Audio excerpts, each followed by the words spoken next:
The silence was a deceptive thing. It had been 4 days since the Vanguard rode out.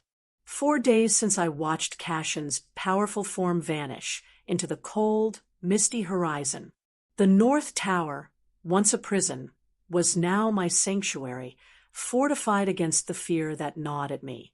The heat of the sealed bond coursed through my veins, a constant, comforting reminder of our connection. I was no longer the frail princess. I was his Luna, and I was strong. I spent those days poring over the maps Cassian had left behind, studying the terrain around the Whispering Pass, tracing the paths of war. My mind was sharp, focused entirely on what needed to be done when he returned. That evening, I was standing by the large stone window, watching the moonlight paint the courtyard in silver, when it struck. It wasn't a physical ailment, like the sickness of the unfulfilled bond. This was something far worse. It was a violent, psychic intrusion, a sudden, agonizing wave of pure pain and terror that was not mine. It felt like 1,000 knives had simultaneously plunged into my chest, twisting and tearing. The air rushed out of my lungs in a sharp gasp, and I crumpled to the stone floor, my hands flying to my head as if to hold my skull together. The pain was immense, blinding, an all-consuming fire that stole my vision and my ability to reason. Not my pain. His. It was Cassian. The bond, the powerful, sacred link we shared, had just violently transmitted his agony directly into my soul. His emotions flooded me, a raw surge of desperate alpha, fury, confusion, and the bone-deep realization of betrayal. I felt the impact of stone and steel, the choking scent of blood and gunpowder, the terrifying press of bodies against him. He was fighting, yes, but he was trapped, ambushed. A low, guttural cry ripped from my throat. My body trembled uncontrollably, and I could taste the metallic tang of blood on my tongue where I had bitten down. This wasn't a message, it was a wound. They had caught him.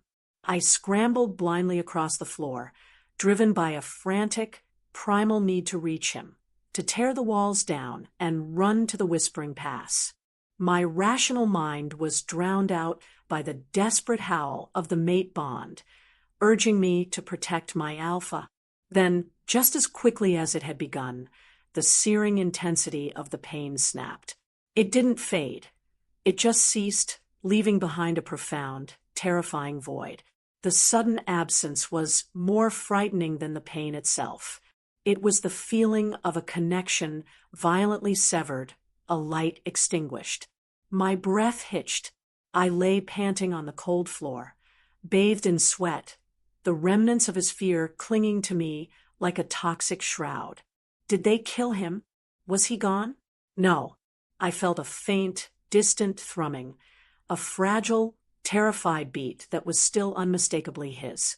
The main agony had stopped because he was no longer consciously fighting. He was unconscious, or perhaps gravely wounded, his alpha consciousness muted. The link was weak, but it was there. He was alive, but barely. The implications struck me with the force of a battering ram. The ambush had been immediate, brutal, and effective. Theron had acted fast, using intelligence to outmaneuver the king's vanguard. Cassian was in mortal danger, and the fate of the entire Midnight Pack rested on a single, faint heartbeat felt across 100 miles of forest. I pushed myself up, shaking off the residual pain. My exhaustion was complete, but a terrifying resolve solidified in my heart. Tears were useless. Panic was treason. I stumbled over to the wall mirror, using its edge to pull myself to my feet. The woman staring back at me had long blonde hair tangled with sweat, eyes that were too large and too bright, but she was no longer a frightened princess.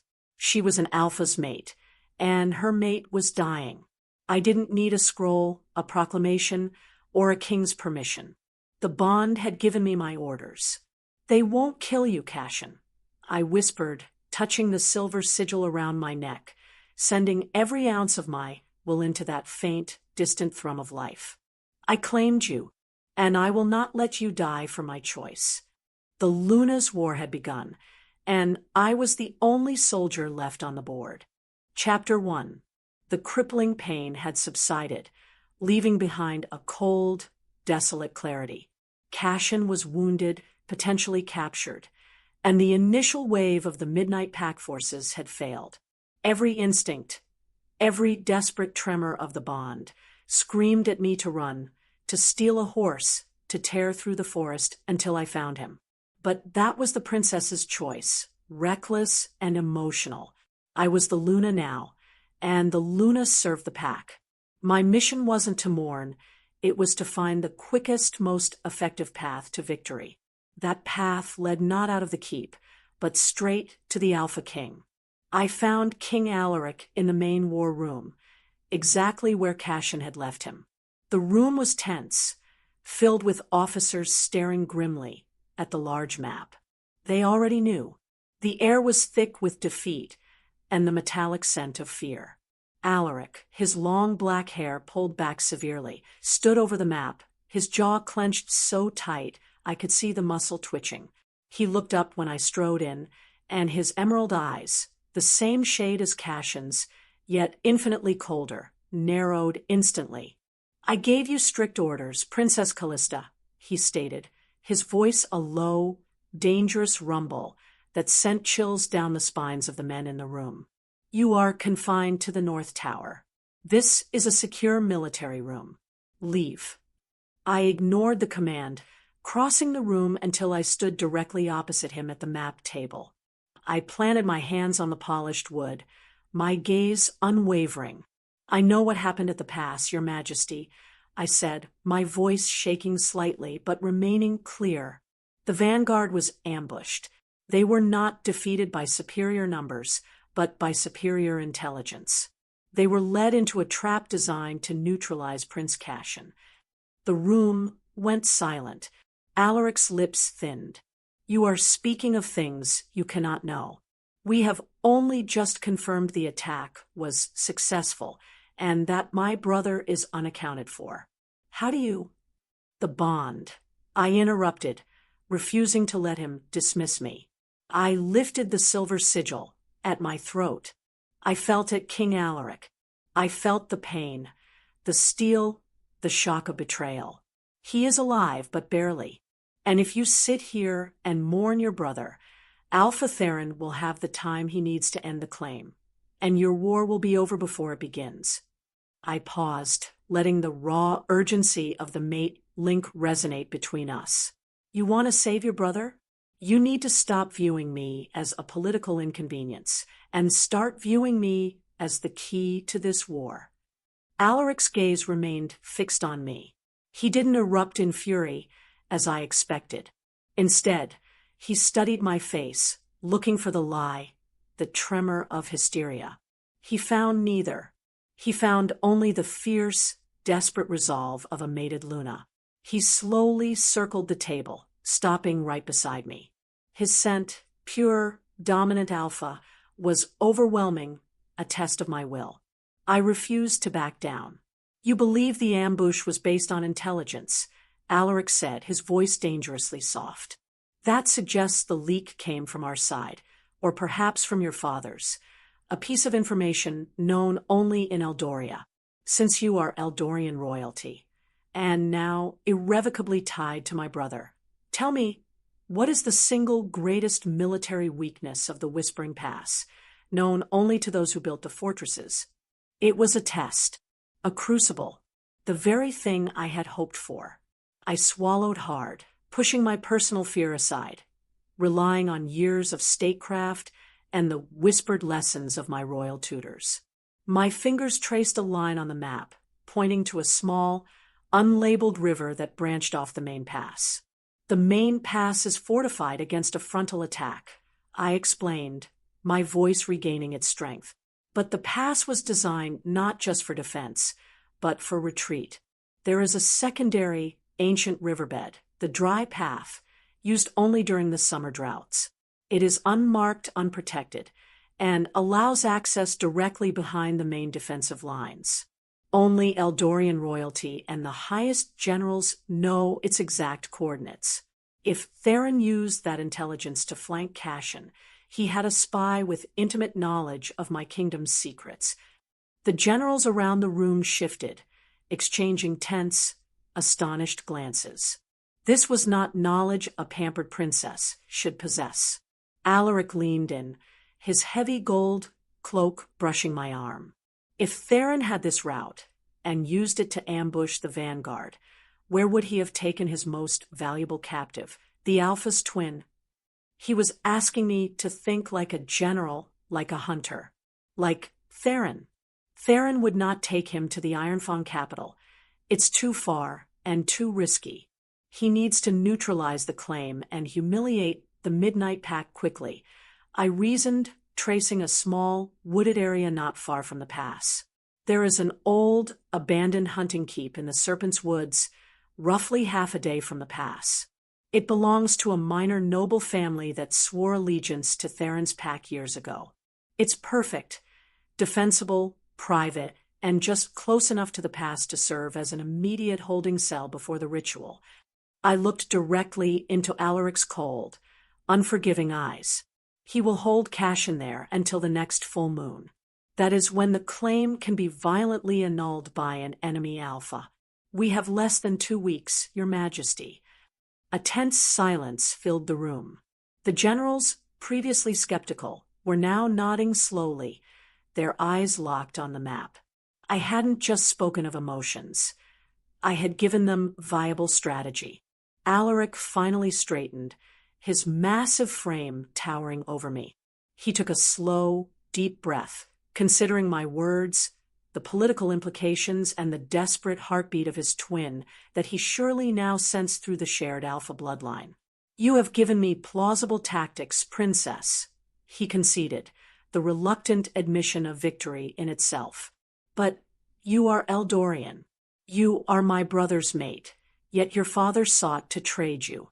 How do I know this is not a well-crafted trap meant to draw my forces out so Theron can strike the keep? I knew this was coming. He needed proof of loyalty, the kind that transcended politics, and blood. I looked at the map, then back at him. My father would choose a new bride over me every time. But the claim, the bond, is my true allegiance. Give me a task, King Alaric. A difficult, dangerous task that only I can complete to prove that the loyalty of Cassian's mate outweighs the blood of the Eldorian king. Allow me to earn your trust and the rank of Luna. Alaric studied me for a long moment, a ghost of his twin's intensity in his eyes. He saw the fierce, burning truth of the bond. He finally gave a curt nod. Very well. You want to prove your loyalty? You shall have your chance. The next phase of this war rests entirely on your ability to retrieve one item, for me. And if you fail, you will be considered a traitor to the Midnight Pact, and my brother will have died in vain. Chapter 2. King Alaric's breath was cold on my face when he finally spoke. The item you will retrieve is not a weapon, princess, but a declaration. It is the Queen's Scroll of Contingency. He walked back to the war map, his gaze heavy. The scroll is locked in the Eldorian royal vault. It details every weakness, every hidden ingress point, and every final defense Eldoria possesses. More importantly, it contains the final code to unlock the Ironfang defensive grid, the ancient protection that shields our territories. If Theron captures that scroll, the grid is useless. He walks into our heartland unchallenged. I felt a sickening wave of betrayal. That document was my mother's ultimate security, meant to be destroyed only after a successful succession. Retrieving it proves 2 things, Alaric continued, his voice sharp. First, that you possess knowledge no Midnight Alpha does. Second, that your loyalty to your mated Alpha outweighs your loyalty to the blood that flows through your veins. He signaled, and a scarred, imposing Alpha with an icy gaze stepped forward. His long black hair was shaved at the sides, emphasizing his hard military bearing. "This is Alpha Theron," Alaric stated. "He is one of my most trusted strategists. He will command your escort. You will follow his orders, but you will lead the infiltration. Terius does not believe you capable. Princess, prove him wrong. Return with that scroll before the next dawn, or you will answer to me." The mistrust radiating from Alpha Theron was a physical weight. "I respect the claim, Your Highness," he said, his voice flat. "But I guard the king's life. If this is a trap to lure us toward the Eldorian border, I will neutralize the threat. Do you understand?" "I understand," I replied, meeting his gaze evenly. "My mate is dying because of Eldorian weakness. I have no allegiance left to that land." The covert journey back toward my father's keep was a blur of frantic speed. We were a small unit of 4, riding hard through the night. The faint, fluttering life of Cassian through the bond was my only fuel, a terrifying, frail heartbeat that kept my muscles burning. We dismounted a mile outside the Eldorian keep. It was dark and eerily quiet, the focus of the war having pulled most of the defenses away. But the central keep, where the vault was housed, remained impregnable. Terius surveyed the massive stone walls, the heavy iron gates. "The main siege entrance is the only way in. Too slow, too loud." "No," I countered, moving toward a section of the northern wall where the ivy grew thickest. My long blonde hair was now plastered to my face, my adrenaline masking my exhaustion. "There is another way, a private entry used only by the Eldorian queen and her successor." Terius stared at me, his disbelief clear. "You expect me to believe there is an unmarked entrance built into the keep's main defenses, known only to you? It is a secret tunnel, originally built for the Luna of the first Eldorian Alpha centuries ago," I explained, running my hand over the weathered stone. "It leads directly to the royal apartments, bypassing all guards and secondary defenses. My mother showed it to me when I turned 18. She called it the Path of Final Retreat." I located the disguised latch, a small, cool protrusion hidden behind a cluster of ivy, and pressed the correct sequence. The stone wall groaned, and a narrow seam opened, revealing a pitch-black, suffocatingly small passage. Terius, hardened soldier that he was, looked impressed despite himself. "You surprise me, Princess. Lead the way."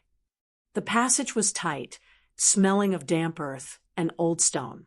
After several minutes of crawling, it opened into a dusty storage room in the royal wing. We moved quickly through the silent, familiar hallways. The quiet was more unsettling than a battle cry. It felt like walking through a tomb.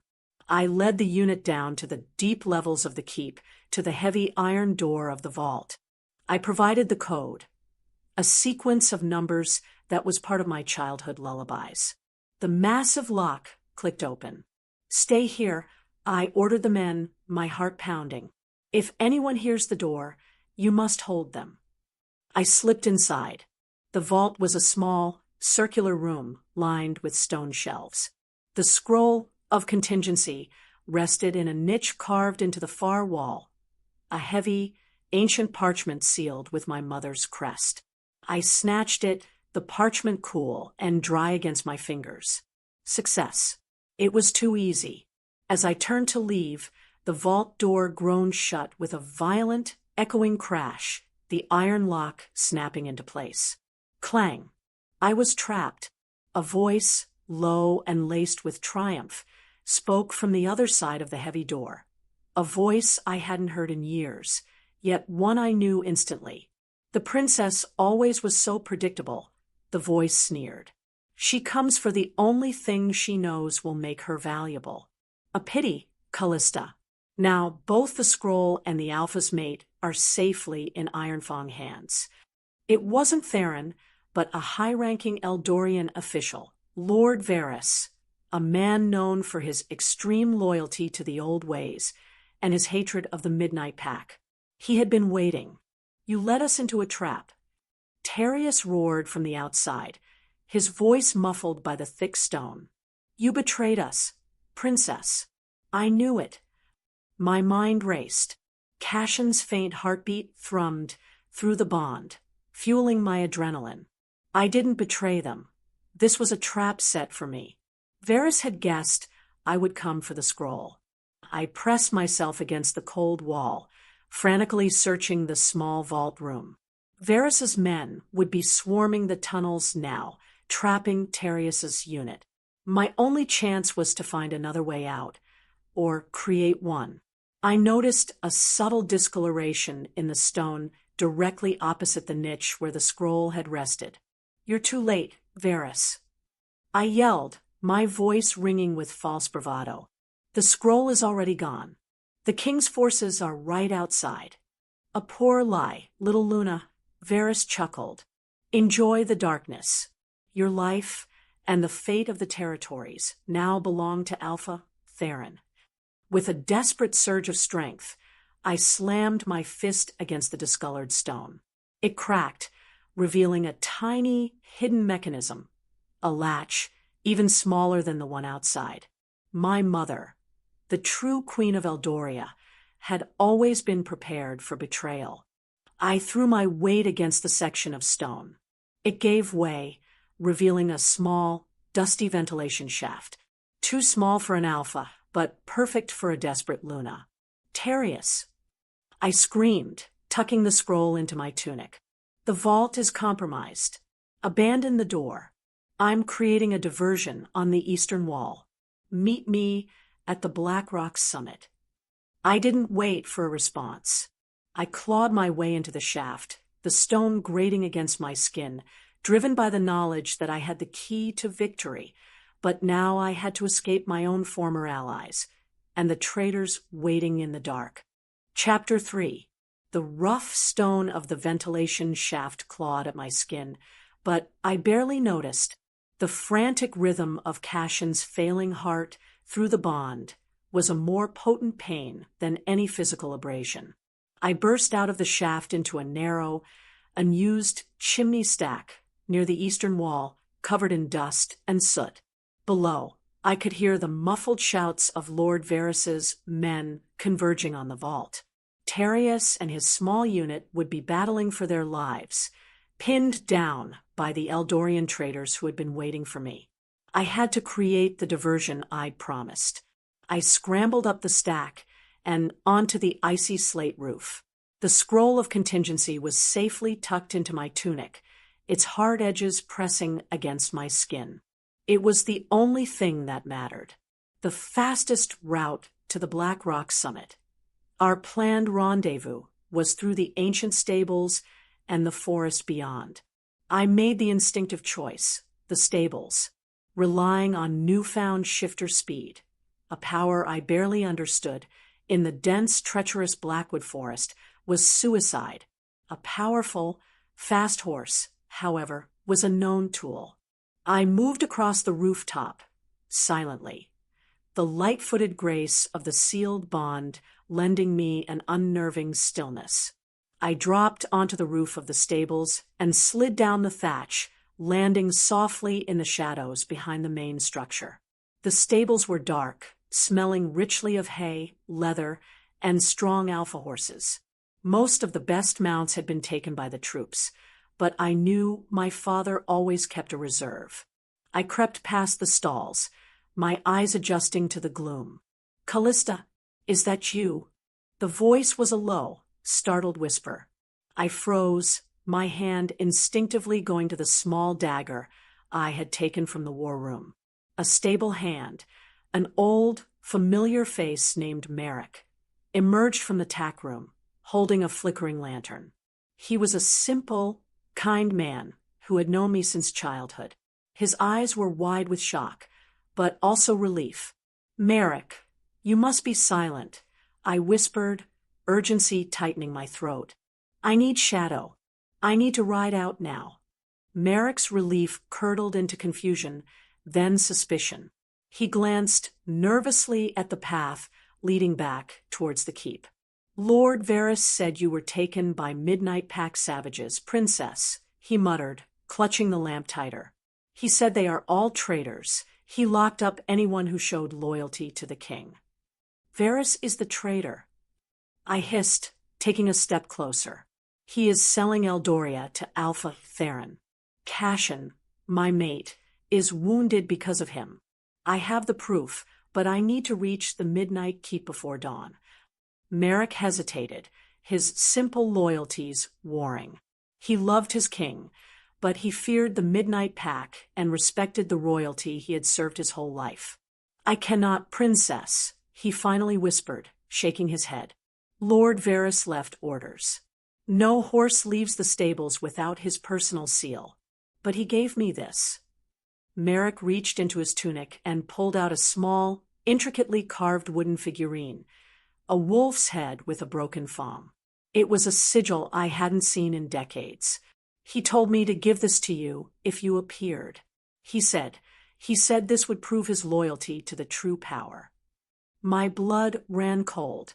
The wolf's head with the broken thumb was the ancient, secret crest of the Ironfang pack, Theron's pack.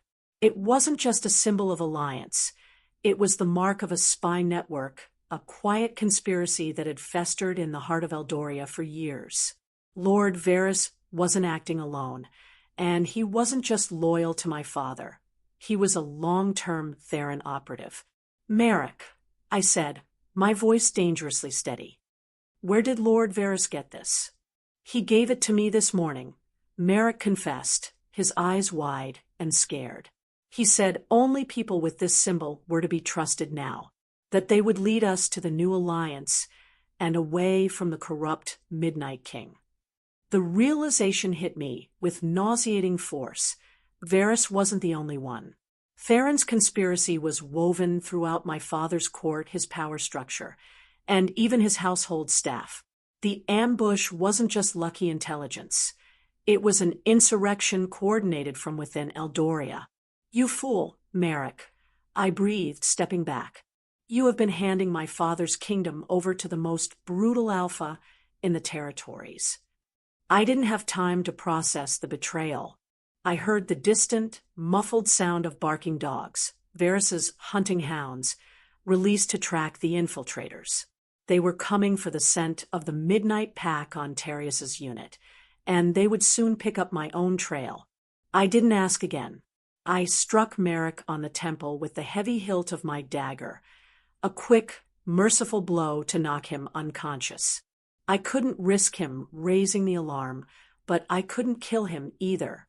I sprinted to the stall where Shadow, a powerful, black Eldorian warhorse, was kept. I threw the saddle on and checked the cinch with frantic efficiency. Cassian, the faint, fragile beat of his life through the bond, urged me onward, lending unnatural speed to my movements. I led Shadow out of the stables and mounted quickly. The hounds were closer now, their barks cutting through the night air.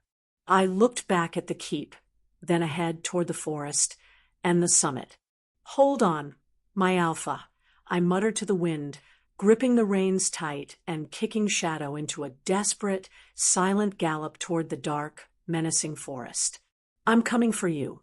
I will dismantle my own kingdom to save you. Chapter 4. Shadow's desperate gallop carried us through the last of the open fields, the blackwood forest looming ahead like a wall of menacing shadow. I bent low over the horse's neck, the wind whipping my long blonde hair across my face. Behind us, the baying of Lord Varys's hunting hounds was closing rapidly, a hungry, terrifying wave of sound that spoke of certain capture. They know where I am. They are tracking the claim. The raw, panicked beat of Cassian's distant heart through the bond spurred me on, but it was also my undoing. The sealed claim saturated my skin and clothing with my alpha mate's scent, and now that I had shifted, my own scent signature was a powerful, easy trail for the trained hounds. I couldn't outrun them. Not even Shadow, a prize Eldorian warhorse, could match the endurance of a pack of alpha-bred hunting dogs. We plunged into the gloom of the Blackwood. The air immediately grew thick with the smell of pine and damp earth. I pulled sharply on the reins, guiding Shadow off the main path and into a dense thicket, searching frantically. Think Callista, Eldorian knowledge, not war strategy, herbal lore. My mother, the former queen, had been a skilled herbalist, a pastime she always claimed was for cosmetics, but secretly used for medicinal and sometimes defensive purposes. I searched the forest floor for one specific, rare plant she had taught me to identify. Found you, I gasped, spotting a cluster of dark, broad leaves and tiny, almost black blossoms nestled at the foot of an ancient oak. The wolfsbane bloom. Its actual roots were toxic, but the leaves and blossoms crushed into a paste emitted a powerful, temporary scent neutralizer. It wouldn't hurt the dogs, but it would erase my trail. I didn't dismount. With Shadow trembling beneath me, I leaned precariously from the saddle, snatching handfuls of the leaves and blossoms. I crushed the paste roughly against my leather gloves, smearing the dark, pungent juice over the hooves and flanks of Shadow, then quickly rubbing it into the fabric of my tunic and through my own long blonde hair. The smell was acrid, earthy, and immediately masked the rich, intoxicating musk of the claim that clung to me. I guided Shadow further into the woods, then circled back near the main path. Moments later, the hounds exploded into the clearing where we had just been. They ran in frantic, confused circles, their deep baying stopping abruptly, replaced by frustrated sniffs and whimpers. They had lost the trail entirely. It was a small, vital victory. My Eldorian knowledge had just neutralized the Ironfang's primary tracking method. I reached the Black Rock summit as the first sliver of gray light touched the horizon. Alpha Theron and his two remaining men were waiting in a small defensive crouch behind a cluster of jagged stone, their faces grim and dust-streaked. Terius immediately leveled his crossbow at my chest. "Halt! You betrayed us, princess." Varys knew exactly where to seal the vault. "This is a trap." I slowly slid from Shadow's back, holding up my empty hands. My clothes were torn, my face streaked with soot and wolfsbane juice, but I walked with the authority of a rightful Luna who knew she held the key. If it were a trap, Alpha Theron, I would not be here. I would be locked in the vault, and your small unit would be surrounded by Eldorian royal guards right now, I countered, dropping the reins. They were waiting for me because of a conspiracy. The traitors are not my family's old enemies. They are your new allies. I pulled the scroll of contingency from my tunic and tossed it onto the rock. Terius's eyes widened in genuine shock. The scroll was the tangible proof of my success. "The scroll is safe. But this," I said, pulling out the carved wooden wolf's head with the broken fang, "is the truth.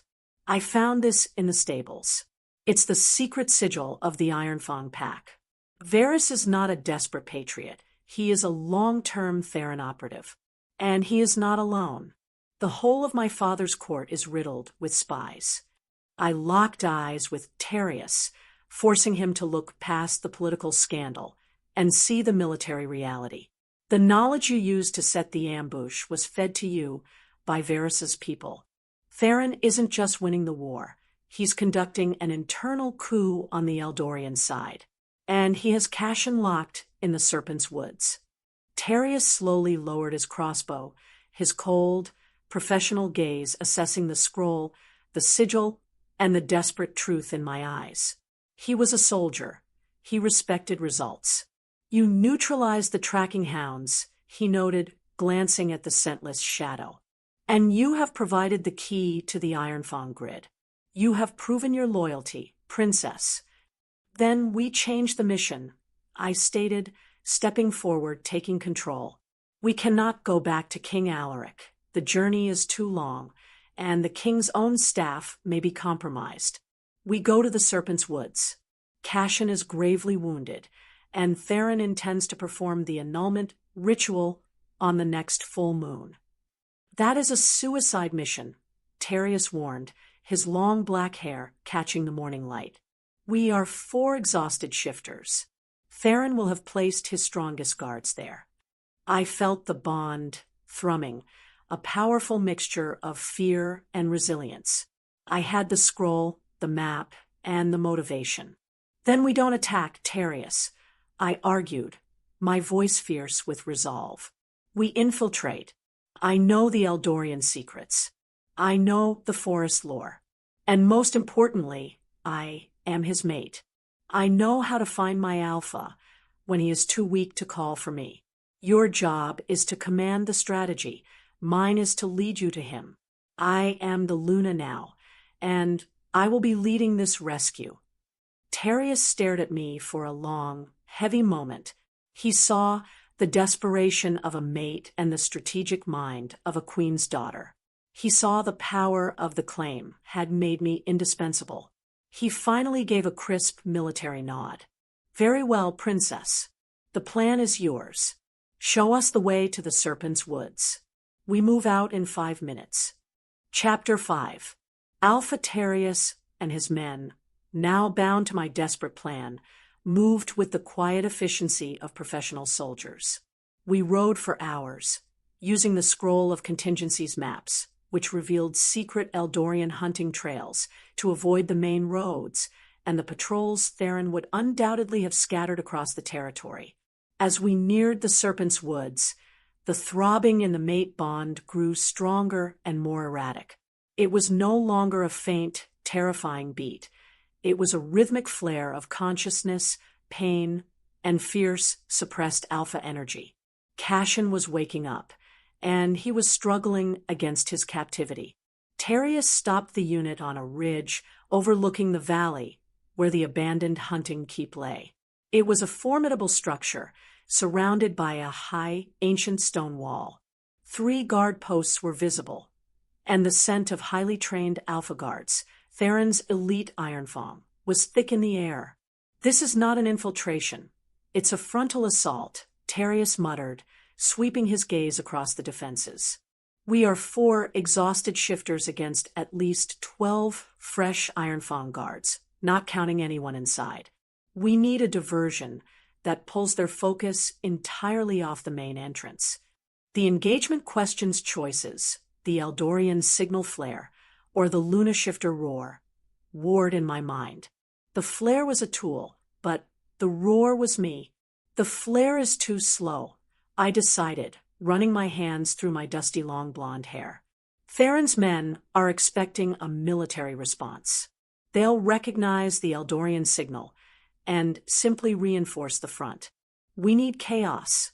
We need something primal that confuses their scent and shatters their formation. I turned to Terius, my eyes blazing with a newfound, terrifying conviction. I will be the diversion. I am Cassian's Luna, and the bond is now complete. When an alpha is gravely wounded and his mate is near, the mating power forces a shift, even in human form. I can disrupt them. Terius stared at me, his seasoned face showing a mix of awe and deep skepticism. Princess, you are Eldorian. You can't shift. A roar without the full transformation is useless. It will alert them without drawing them off. I am a Luna shifter now, I insisted, the authority of the mate bond surging through my voice. The bond forced my transformation to stop the fever. I don't know my limits, but I know my purpose. I will use a Luna shifter roar that disorients their senses. You will give me 10 minutes to reach the eastern perimeter. Then you strike the main gate. I looked at his unit, then back at Terius, whose long black hair was now loose around his determined face. If I fail, you strike anyway. Do not leave the scroll of contingency in Theron's hands. And if Cassian is beyond saving, you must not let Theron take me. Terius nodded slowly, his expression softening into one of respect. The pack respects courage, princess. Go, and may the claim protect you. I moved down the slope, sticking to the deep shadows. The keep's perimeter was a difficult climb, but the subtle, amplified strength the bond had given me made the feat manageable. I moved with a silence and agility I never knew I possessed. I reached the eastern wall, hiding behind a massive oak. The keep smelled strongly of Ironfang, a scent of dominance, cruelty, and deep, dark earth. I felt Cassian's presence just beyond the wall, a terrifyingly close pulse of pain and fury. I closed my eyes and reached out with the bond, not as a whisper, but as a shout. I poured all my fear, my desperation, and the fierce protective love of a mated Luna into the link. I am here, my Alpha. Hold fast. Through the bond, I felt Cassian's immediate violent response, a desperate, choked surge of recognition and a desperate attempt to move. His struggle was an agony that nearly broke my focus, but it also confirmed his location, the central tower. I took a deep breath, filling my lungs. I focused on the chaotic, overwhelming energy of the sealed claim that resided in my core. I didn't try to shift my body. I tried to shift my voice. I released the sound. It was not the high-pitched shriek of a human, nor the full, guttural alpha roar of a wolf. It was a terrifying, resonant sound that hit the keep's walls like a physical wave, a low, piercing vibration that seemed to strike every nerve ending in my body, and, I hoped, those of the Ironfang guards. It was a sound of desperation, power, and overwhelming female grief. The effect was instantaneous and spectacular. The Ironfang guards at the nearby watchtowers staggered, clutching their ears. Their perfectly disciplined stances dissolved into utter chaos. They weren't just disoriented. The sound seemed to have short-circuited their primitive alpha instincts. The roar, coming from an unexpected source, with the raw, untamed power of a newly completed bond, confused their scent receptors and shook their minds. "What in the hell was that?" shouted a guard on the western wall. It's a damned ghost." "It's the Luna," shouted another, his voice edged with superstitious terror. "The claim is cursed. The mate has come for him." I felt the adrenaline crash, the sound having drained me completely, but the distraction was perfect. "Now, Terius!" "Now!" I gasped into the silence. The main gate exploded inward with a deafening crash as Terius and his unit launched their silent, efficient attack. I scrambled over the eastern wall, dropping onto the hard earth inside the courtyard, and ran toward the central tower. The sight before me was pure chaos. Terius's men were moving like silent predators, utilizing the distraction to swiftly neutralize the disoriented Ironfang. I ran past the melee, focused entirely on the central tower, Cassian's prison. I found the door and wrenched it open. Inside was a small, cold chamber. Cassian lay strapped to a stone table, unconscious and terribly pale, his long black hair matted with sweat and blood.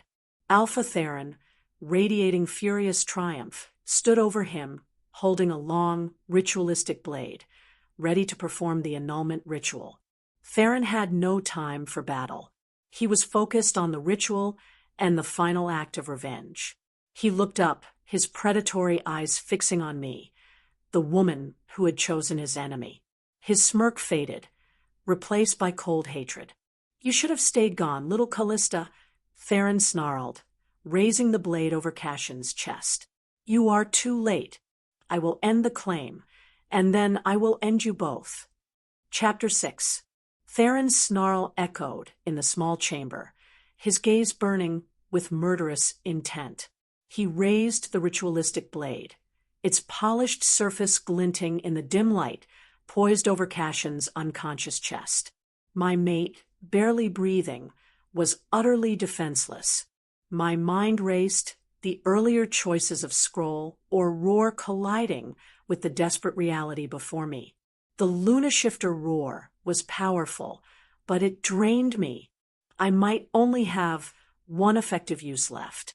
The scroll, however, held a different kind of power. "Stop, Theron," I cried, my voice ringing with authority.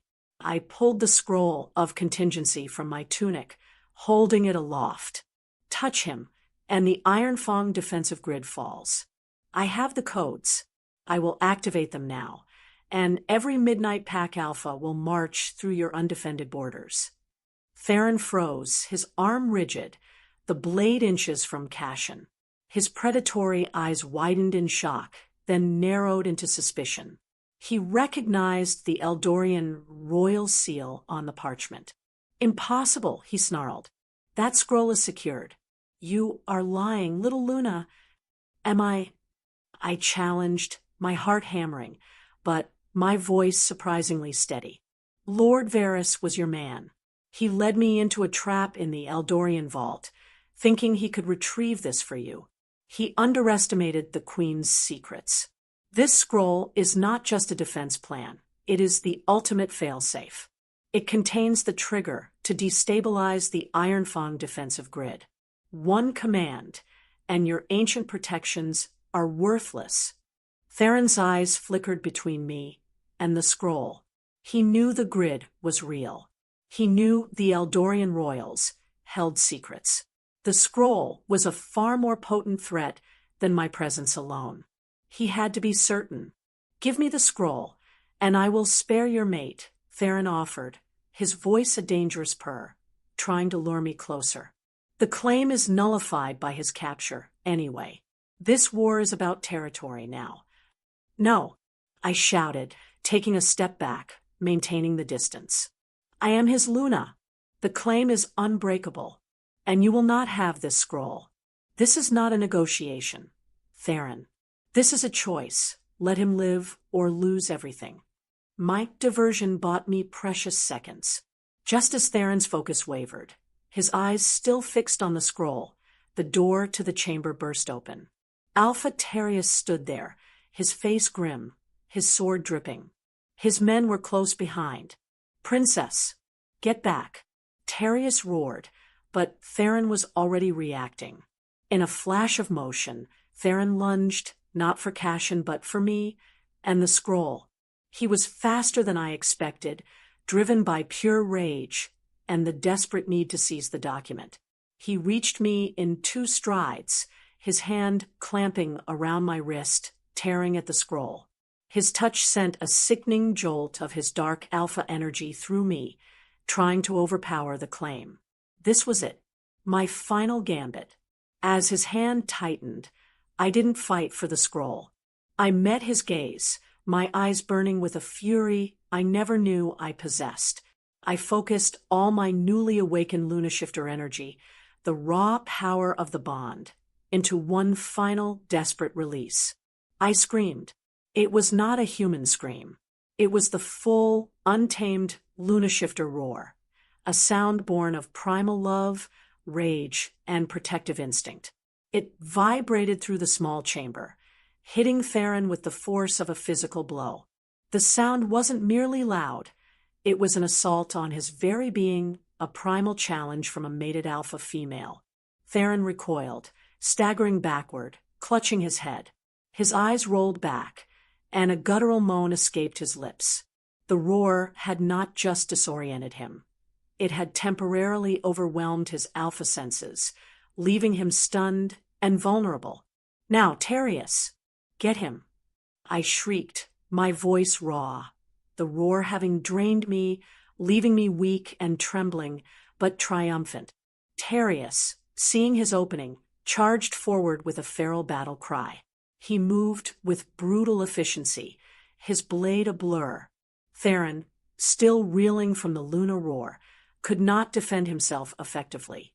Terius struck, and Theron crumpled to the ground, unconscious, the ritualistic blade clattering uselessly beside him. The chamber went silent, save for my ragged breathing and Cassian's faint heartbeat. I stumbled toward Cassian, collapsing beside the stone table. Terius immediately came to my side, his eyes filled with awe. "You saved him, Princess," he said, his voice thick with respect. "You saved us all." The Luna's roar, it was magnificent.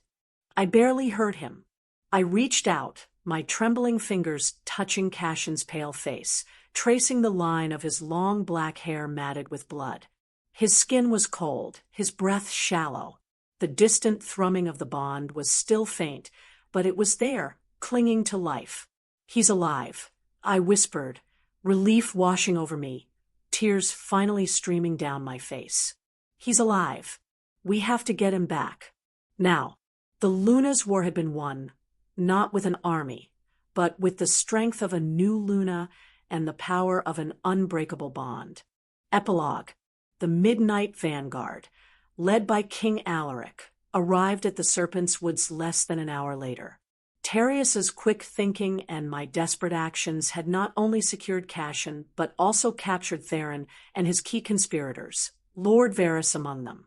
The Ironfang threat, for now, was neutralized.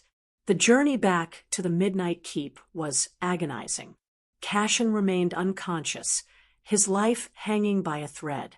I stayed by his side the entire time, my hand never leaving his, pouring every ounce of my remaining strength into the bond, willing him to live. He woke 3 days later in the North Tower, in our bed, the morning sun streaming through the window. His emerald eyes, though still weak, were clear and focused. He looked at me, his long black hair spread against the pillows, and a faint smile touched his lips. "My Luna," he whispered, his voice hoarse, but filled with an overwhelming tenderness I had never heard before. "You came for me." "Always, my Alpha," I replied, tears blurring my vision. "I claimed you. I will always come for you." He reached for me, his strong hand pulling me gently down until my long blonde hair mingled with his. And he kissed me, a slow, deep, grateful kiss that spoke volumes. The bond, now fully healed and vibrant, pulsed with pure love and devotion. The celebrations that followed were unlike anything Eldoria had ever seen. King Alaric, his initial fury replaced by immense pride, personally bestowed upon me the title of Luna of the Midnight Pack, recognizing my courage, my intelligence, and my unwavering loyalty. My father, King Oberon, disgraced and exposed for his court's deep-seated treachery, was stripped of his titles, and Eldoria sought immediate, unconditional alliance with the Midnight Pack under the new, powerful reign of Alpha King Alaric. Cassian, recovered and stronger than ever, stood by my side, no longer burdened by resentment, but brimming with love and respect. We had faced death, war, and betrayal, and emerged stronger, our bond forged in fire. Our accidental claim had led to a true and powerful union, and together, the Alpha and his Luna would usher in an era of peace and unprecedented unity between the packs. The war had ended, and our story, born of a desperate kiss, had truly just begun. Wow, that was the most incredible journey. From a desperate kiss in a ballroom to winning a full-scale war. I mean, Cassian and Callista are finally safe and fully united. The Luna's roar and the strategic mind of the princess truly saved the day. And if you haven't already, make sure you subscribe and turn on the notification bell. I have so many more incredible stories and powerful mates waiting for you, and you do not want to miss them. Thank you so much for listening. I'll catch you in the next one.